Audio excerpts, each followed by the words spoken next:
Hey everyone, I've got some exciting news. We're unlocking Southpaw Deep Space Nine Season 2 and making it available for everyone on our public feed. But if you love our work and want to be the first to listen to Season 3 as it's being released, head over to Patreon. There you'll find break-free versions of past SDS9 episodes, Southpaw and Fight Study, and our other bonus show, Fighters Brew. You'll also find our Liberation Martial Arts program, which is exclusive to our supporters. It's for beginner and advanced martial artists, as well as people just looking for fitness and rehabilitation. It's a gentle, wholesome, and embodied approach to training. Lots of individuals, trainers, families, friends, collectives, activists, and organizations are already using it. So if you want to support our work and get early access to all our great content, including Season 3 of SDS9, go to patreon.com/southpawpod and join our community. You can also go to southpawpod.com and find the links there or on our show notes. Thanks for listening and catch you soon.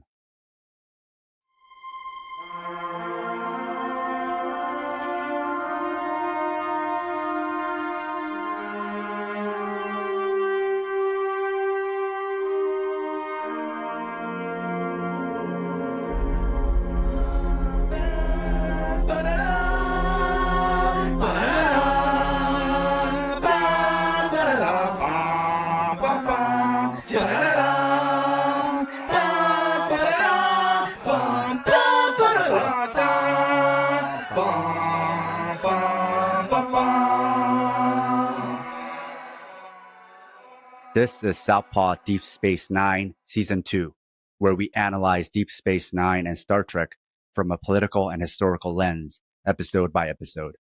I'm watching DS9 with fresh and hopefully less fan-biased eyes, and Scott is the veteran Trek fan who knows more context about the show. We are discussing Season 2 of DS9, Episode 8, Necessary Evil. Scott, can you tell us about this episode? Well, aside from being an awesome song by Unknown Mortal Orchestra, we start the episode in Bajor. Quark is having a reminiscing time and maybe a little flirtation with Vatrick Palra. She says she didn't kill her husband, but Odo doesn't agree with this. And it's assumed that they spent some time on Terok Nor, now known as Deep Space Nine, and offers Quark latinum and favors for him to locate a box for her on Deep Space Nine. We start with a mission log from Odo, who is now doing mission logs per the idea of Ben. Now, Rom and Quark are looking for stuff. They're going through Deep Space Nine and they find the box. It's a piece of paper. On the piece of paper is 8 Bajoran names. A man goes to Quark saying, "I knew you wouldn't be able to be trusted to not take a peek," and shoots him. At the crime scene, at first Odo tries to blame Rom because he's like, "Oh, well, under the rules of acquisition, you would get this bar." And Rom is like, "Yay." And he's like, "Oh, wait, no, I wasn't involved. No, I didn't do that." No dice. And Rom tells the situation of the box, which was in a chemist shop. And then we get a flashback. Dukat is running Terok Nor, which is what the Cardassians called Deep Space Nine. He is deciding that Odo, who's been around and is able to figure things out and be a neutral figure. He's like, "You should be a constable because I need you to find a murderer because this guy was killed." And we meet Vatrick again, and she says that her husband was having an affair and that maybe the person that was having an affair with him killed her husband.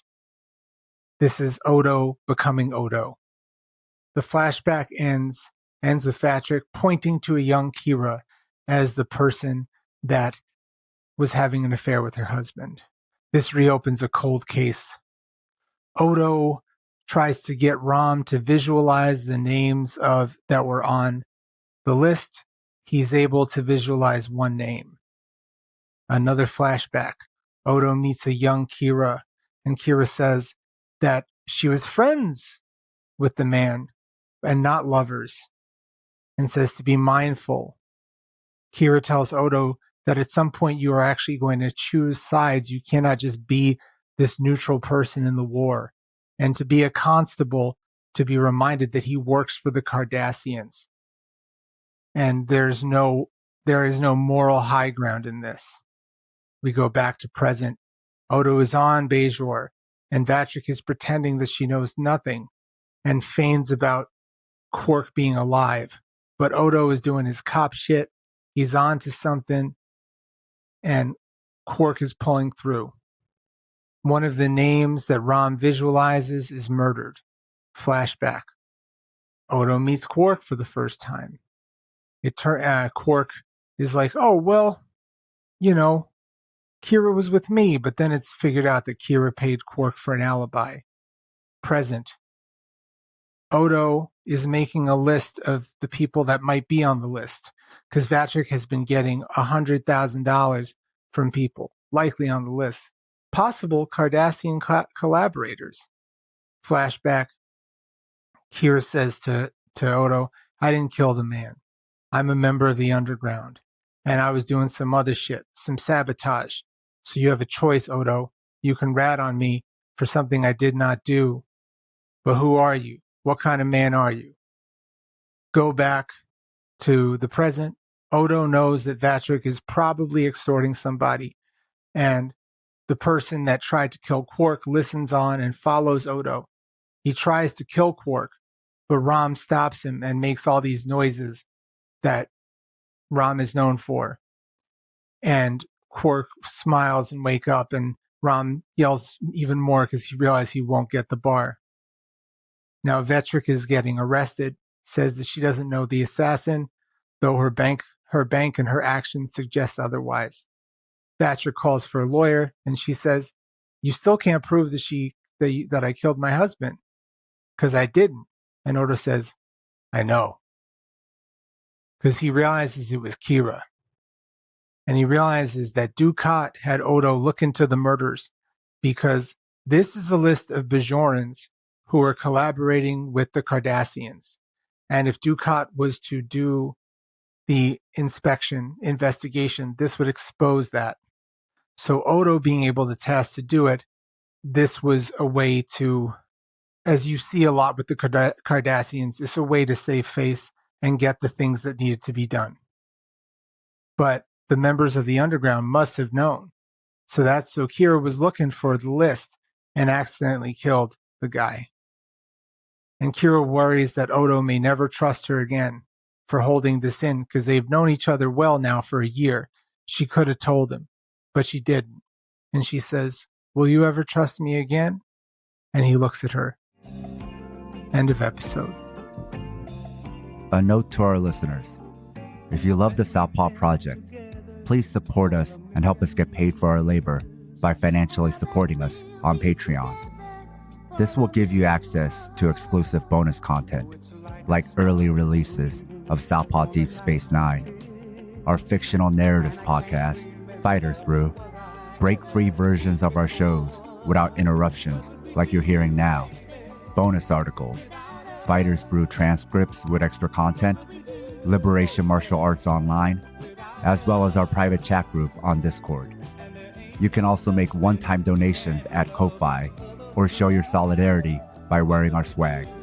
You can find all pertinent links at southpawpod.com. Now, with Rom, do we ever find out why he's hunched over and why he limps? Don't recall. Because this segues into my next point. In SDS9 Season 1, I said Odo reminded me of the Elephant Man. Interesting. And this episode really drives that home even more. He was not only a lab rat, but a circus act, held in captivity by the Bajorans. Then he escaped, and how that happened is unclear, but from his perspective, not from the Bajoran perspective, because he is not a Bajoran, but someone oppressed by the Bajorans. From his perspective, he could have seen Cardassians as his personal liberators, but it didn't seem like they treated him well either. They had him as a circus act, something that I didn't bring up in the recap, that they would have him perform doing Cardassian tricks and showing his Cardassian neck. So yeah, the Elephant Man relation is apt. And there was allusions to that, and even some of the scenes were kind of recreating some Elephant Man scenes. So the Cardassians didn't treat him well. And he also didn't like how they treated the Bajorans, even though the Bajorans didn't treat him well either. To your point about the Circus Act, another thing that was mentioned, I believe, was that he was performing, but as still part of the lab. They were still talking about the Bajoran doctor that was telling him to act and perform. Which brings us to something that's been brought up a lot with Odo, that he, or perhaps his species, has an innate sense of justice regardless of how he was personally treated. So from a narrative perspective, he is this third-party observer. This blended with the film noir style of this episode, because often the detective in film noir is all about not giving a damn about anyone, just the truth. So stylistically, this is a good way to give us an Odo backstory. Something else I mentioned in season 1 was how DS9 reminded me a lot of Casablanca. Well, this episode really made that explicit. Literally, some scenes were replicas of moments from Casablanca. And one theme from that movie is when you're dealing with occupation, there is no good answer, just less bad answers and necessary evils. And that's what this episode was all about, and also the title of this episode. So this episode and the previous episode, Rules of Acquisition, are both about philosophical ideas that are in the titles. Going back to Odo, he was forced to become a player in this Cardassian Bajoran conflict because if he didn't, more Bajorans would be killed. It really wasn't much of a choice. Don't do this, lots of Bajorans die. Do this, only some Bajorans die. Odo, like detectives in film noir, decided he did give a damn about other people. In this case, Bajorans. But with this murder case, seems like no one ended up getting killed by the Cardassians. And that was thanks to Odo. And also an unlikely ally, because it was also Quark covering for Kira. Which goes to show the relationship between all three, where they all theoretically could hate one another, but they don't. The strongest bond, which keeps getting brought up in the series, is between Kira and Odo. That unlikely friendship, only people who lived through the war and occupation can understand, which is also very much like Casablanca. Now, Odo being repulsed at the thought of Bajorans helping Cardassians might seem contradictory, but from Odo's moral philosophy, it's consistent. Why I keep bringing this up is because it's easy to only see things from the Bajoran perspective, but I'm saying he adds a different element. He is a third party. He is basically a third country.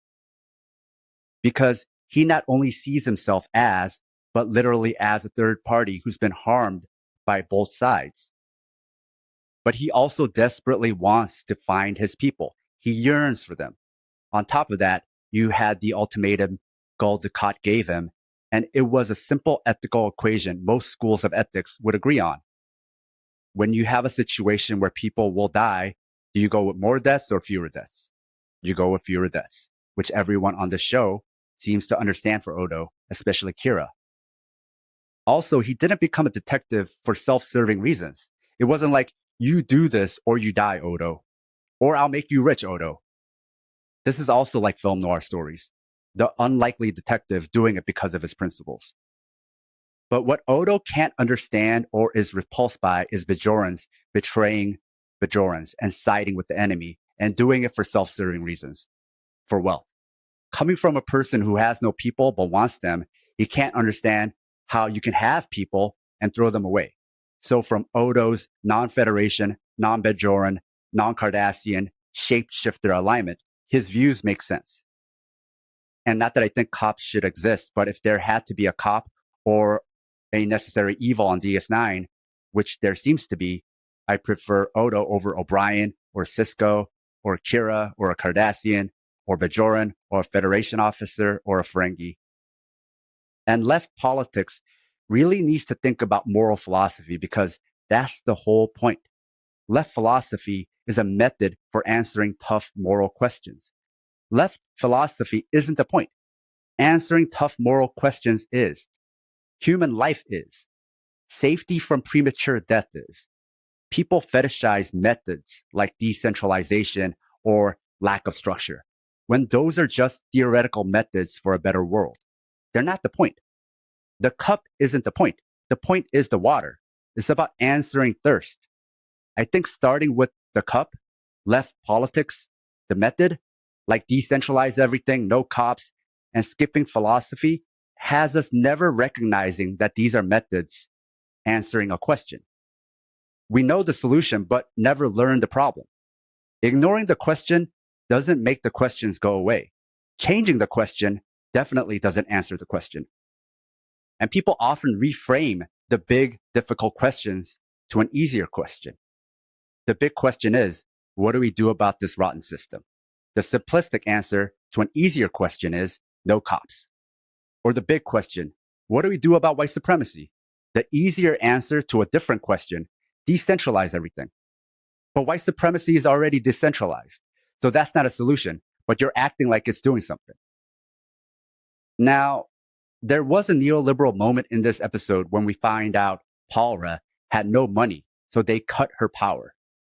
So we find out that power isn't socialized, but privatized. This episode made it explicit that Bajorans use money, and your quality of life is very much dependent on how much money you have. So going back to rules of acquisition with the Morn scene, we see how money and inequality, unhappiness, neglect, along with bigotry, are constant recurring themes. The new Bajoran society seems to be getting neoliberalized, which is common in real life when there's a war and Western allies show up. And we saw explicit commentary about these neoliberal reforms in season 1, like with the wormhole and what that would do for trade, or setting fire to an old Bajoran commune for the sake of extracting resources, all of which had Kira involved. And in both of those episodes, it still had Kira questioning whether she was still an abolitionist or a liberal reformer. The big questions. So I like all these little investments into telling a bigger story. Going back to the episode where Kira set fire to a commune, that episode was titled Progress. And it was not only about the price, but the contradictions of progress. It's about making a better life for Bajorans. But in that episode, we saw clearly it was not making life better for those Bajorans. We also saw neoliberal capitalist seizures of land and property. It's not just communists who do this, except in capitalism, it's not seized from plantation owners, enslavers, and oppressors, but the little guys. Now, why I'm bringing up progress is because whether the writers plan to or not, this episode bookends that episode. This is where that story arc ends, just because if we're trying to be consistent. The whole point of the necessary evil of that episode and all the sacrifices was to provide Bajorans with power. That's how it morally made sense to Kira. But in this episode, now we know power is privatized and you have to buy it, which is how neoliberal reforms work. Promise one thing, that it's all worth it, unnecessary evil for a better life, when it's not worth it, and it's only a better life for the already rich who already have a good life. Also, the prices are normally buried. You don't hear about them. Like, I'm sure no one knows what happened on that moon other than DS9 crew. And also, much like in real life, not only is the power privatized, but the area you got the resource from is now uninhabitable. Welcome to environmental injustice and environmental racism. This happens to indigenous people all the time. This happens to whole communities and countries. Even going with a neoliberal model rather than a socialist model without money, the neoliberal model promises one thing, but provides a different reality, which we keep seeing more and more examples of in this series. These are not big moments in this episode, but these minor moments are where all the political economy happens. And like I keep saying in the series, fascism is about cruel accounting. And even in real life, the stuff that actually makes the world turn and burn are those little boring political economic moments no one cares about because it's not exciting or dramatic. Accounting doesn't seem authoritarian, but the results are always dramatic. the results are fascistic. You look at every water crisis or disaster, and the results are devastating. But how we got there was boring, white collar paperwork accounting stuff no one wanted to pay attention to. We're trained to look for authoritarianism, and this doesn't look authoritarian because it's slow and it's not about the act of doing something or the use of power, but not doing something and deliberately not using your power, just making whatever happens seem natural, democratic, and free, the opposite of authoritarianism. But going back to morality, this is not the moral or social contract people signed up for. It doesn't matter if it doesn't look like centralization or authoritarianism, or that's the only schema you know how to understand things. The results are the results. So these seemingly trivial moments, whether in DS9 or in real life, is what makes everything make sense. And I'm sure these are moments not every Trek fan noticed or paid attention to, but these moments change your whole understanding of the situations and even the characters you love. It's like sorting through history, sorting through the past in real life, just as sorting through old episodes. When you view it from the lens of political economy and moral philosophy, you have to recalibrate. Maybe everyone in the past weren't as lovable as we first thought. If you love the Southpaw Project, become one of our financial supporters. It'll help us supplement the cost of running this project, the incredible time and energy we put into it 7 days a week, and you'll be giving us some breathing room, not only to juggle Southpaw with our day jobs, but also to expand Southpaw into other areas. We can't exist without your contributions. Show your Southpaw solidarity by supporting us at southpawpod.com. Yes, I was just thinking about a line that radicalized me in trying to unpack my own privilege as a Jewish person. And I don't know if I've said it here before, but in The Black Jacobins by C.L.R. James, he has a throwaway line where he says, even the Jewish slave owners would give their slaves Sabbath off. And I always thought that the Jews were not complicit in the slave trade.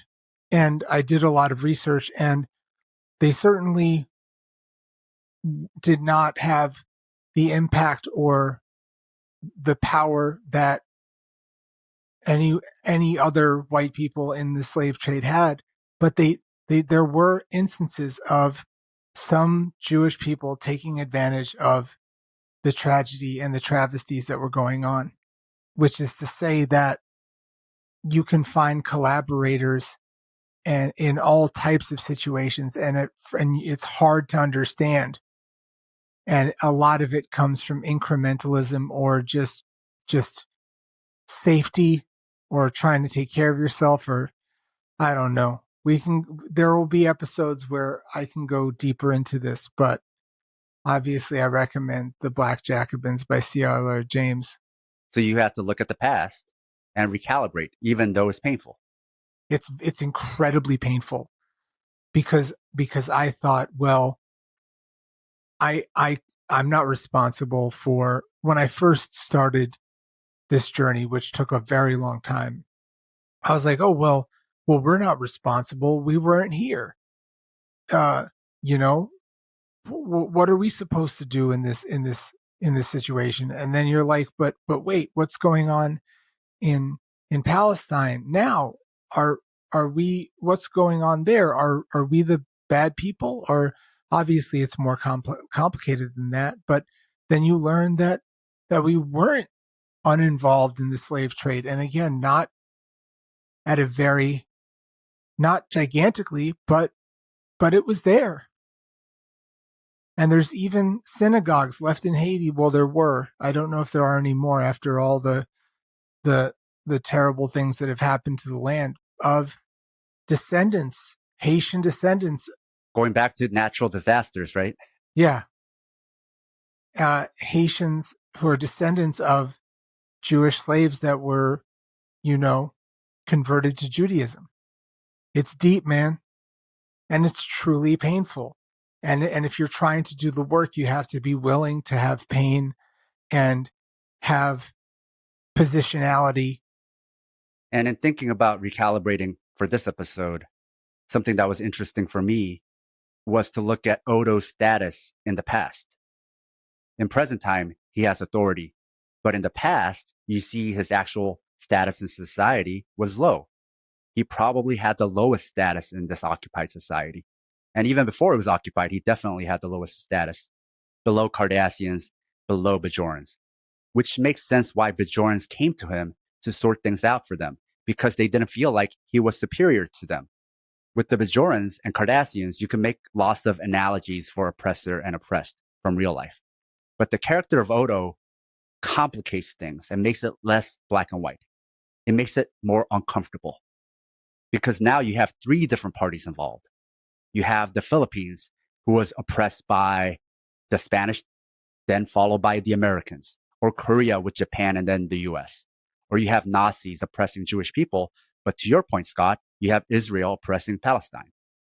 Odo doesn't make it nice and neat, which is the whole theme of this episode and perhaps of the greater narrative of the series, that the issues they deal with won't be nice and neat. What adds even more dimension to this is that Odo is the enforcer of the law.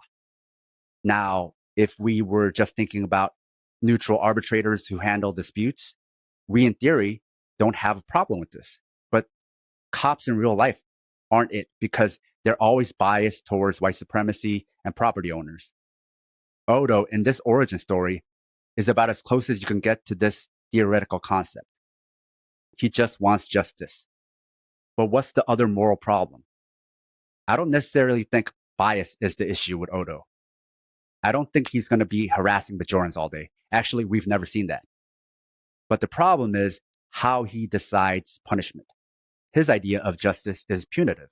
Mm-hmm. And he also likes authority. That's something he's developed over time. But now, Odo can go for a restorative justice approach instead of punitive approach. But lots of people don't like that either, or like it even less than punitive justice, because though it doesn't penalize the culprit, it doesn't give the victim a sense of justice being served.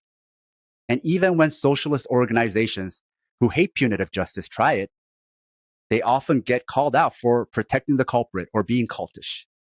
That's how it's perceived, which also does speak to how we've been conditioned to unconsciously prefer punitive justice, even those of us who are trying to work against that conditioning. Now, the other form of justice he could try is transformative justice, which is about overhauling the systems, creating the injustices. Except Odo can't do that. The actual meaningful way to approach justice is not within his power, which is also why ACAB doesn't really address the root problem. Cops are the symptoms, but the root problem is the system and its laws and its interpretations. For the US, it's the Constitution itself. Transformative justice can only happen through either Cisco or the Bajoran government, or maybe even the Federation itself, if they still use a punitive system of justice. Cops are an effect, not the cause. I always look at the bosses, the ones at the top, the quote unquote lawmakers, or the system itself. It's just my consistent framework. So that's why I'm way more critical of Cisco than most fans. But when Cisco and Odo were playing good cop, bad cop in Rules of Acquisition with a naive Rom, it really made explicit who the real boss is and how he enjoys policing. It almost seemed like a naive child and how police do this game and want to avoid the child getting somebody to represent him, a lawyer. This is not my interpretation.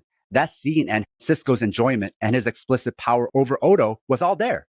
It's whether we acknowledge scenes like that happening and recalibrating, or ignoring it and creating our own edited narrative, which we also do in real life, which is why I'm bringing it up. I see it all the time in real life, even among people on the left. Like, regardless of how many racist receipts you bring up about George Orwell, or how victim blaming he is, especially on the racialized, or shady shit about Robert Evans from the Bastards Pod, and how victim blaming he is, and how he shits on the global South and their movements, or how that whole left boogaloo audience is full of toxic masculinity, reverse victimhood, xenophobia, and elevation of Europe and Europeans. Their fans don't care. They will just create their own headcanon and project what they want on them and see what they want to see. Probably because what they want to see is a mirror. So since this whole episode was about moral gray areas, and even the past was visually colored in shades of gray, it made sense the episode ended in a gray area. And with my own commentary, I don't have any answers, just a request to look at the harder questions about standpoint, about political economy, about moral philosophy. Scott, what were some of your thoughts about this episode? Well, from a Trek episode, it gives me a bit of Kira and who she was and Odo and who he is. So that gives me like a 3. It's a solid 3 all around. There's some good performances. We learn some things. We don't learn some things. There's not a lot of the main characters in the episode. It's just an episode that gives you a little more backstory. You get a little more Gul Dukat. You get a little more of, the idea that Tarek Nar is like Gotham City and Deep Space Nine is Metropolis. It's just a different vibe. Totally. And I just think it's one of those episodes that it's fine, but it allows us to unpack things and discuss things in a way that gives me a little joy. And I think I told you about the last episode, Rules of Acquisition, and the same with this episode. I didn't think they were great, but I said they had a lot of things to talk about. And I think especially for me, this episode had a lot of things for me to talk about, even though it wasn't one of my favorite episodes, but it was interesting. And the reason why I had so many things to discuss, I think, is because I'm trying to make a consistent, realistic world in my mind watching this. So all those little moments have to make sense.